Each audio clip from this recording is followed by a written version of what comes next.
wanted to say two other things. One, I gave a long speech already this week in Romanian, and I realized that my Romanian was rustier than I thought, although Julia said she understood me, but maybe because she speaks English. So I'm going to speak in English, and I will... Are there people who would like to have this translated as well? And I imagine there are. And so I'll ask Julia to do that for me. And oh, the other thing I wanted to tell you is that I'm sorry that I will not be staying very long this evening, but believe it or not, I went for what I thought was a preliminary dental visit today, and 2.5 hours later I came out. And so I need to go home and start taking penicillin. Doamna Angelica Tricon a dorit să precizeze faptul că dumneavoastră are funcția de șarjă d'affaires. Vom avea deci un ambasador al Statelor Unite în curând, dar nu încă. Dumneavoastră a dorit să își ceară scuze pentru că nu poate rămâne foarte mult timp din cauza unei vizite la stomatolog.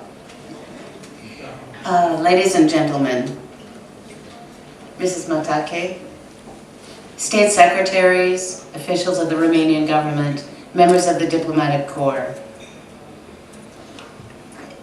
and distinguished members of the Roma community who are here today.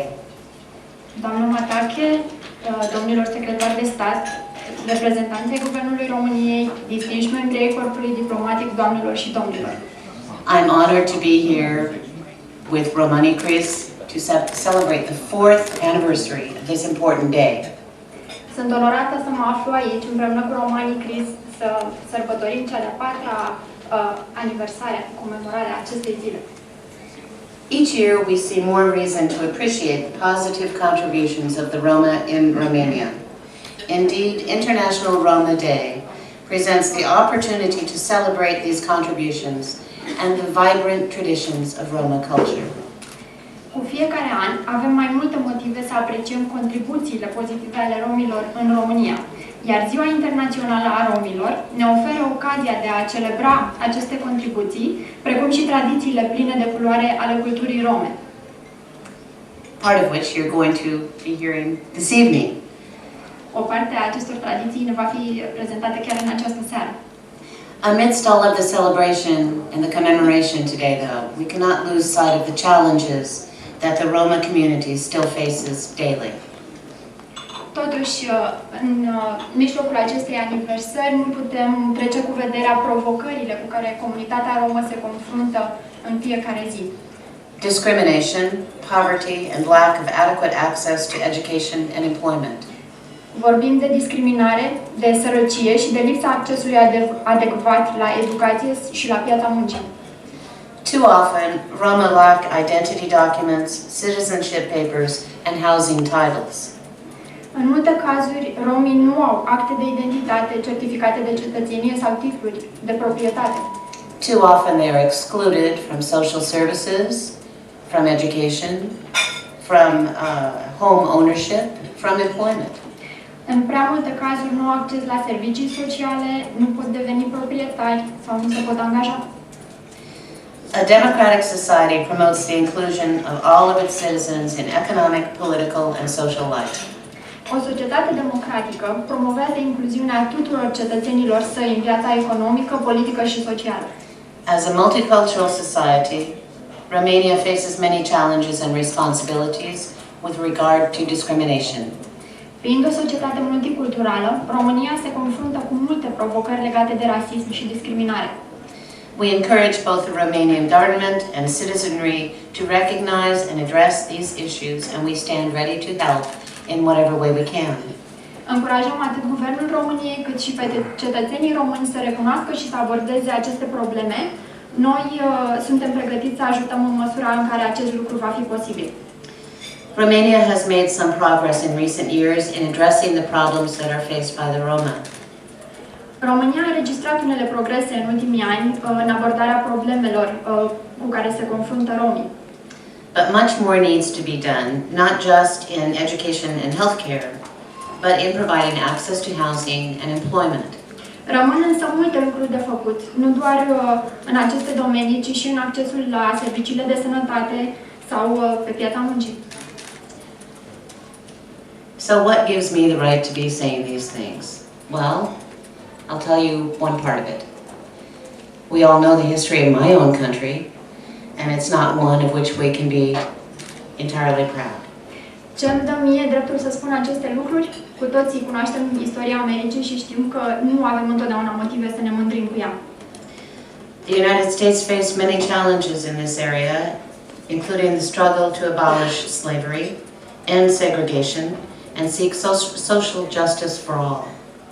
Și Statele Unite ale Americii s-au confruntat cu numeroase astfel de provocări, inclusiv lupta pentru abolirea sclaviei, eliminarea segregării și obținerea justiției sociale pentru toți.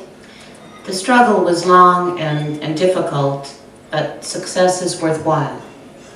Drumul a fost unul greu, dar succesul a meritat toate eforturile.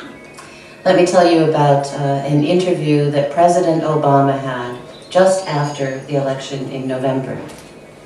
Dați-mi voie să vă vorbesc despre un interviu acordat de președintele Obama la scurt timp după alegerile din noiembrie 2008. The journalist asked him on a televised interview. The journalist said, "What does it feel like to know that you're moving into the White House that was built with the help of slave labor?" Jurnalistul l-a întrebat pe domnul președinte cum se simte știind că se va muta la Casa Albă, care a fost construită cu ajutorul sclavilor de culoare.